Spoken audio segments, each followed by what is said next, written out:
Hello all, welcome to Binary Programming. In this video, we will solve the first challenge of Artificial Intelligence and Machine Learning with Google Cloud module.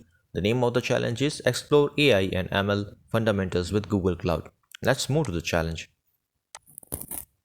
So we have some theory questions here. Let's solve the first one. Which of these scenarios is an example of replacing or simplifying rule-based systems? Using artificial intelligence to develop a new product or service that has never seen before. This is false.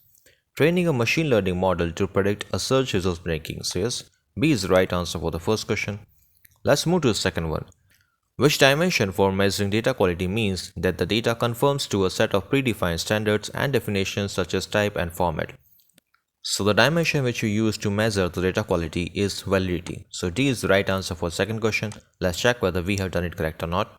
So yes, we have completed the challenge and got 100 points for this. See you guys in the next video with a new challenge. Thank you.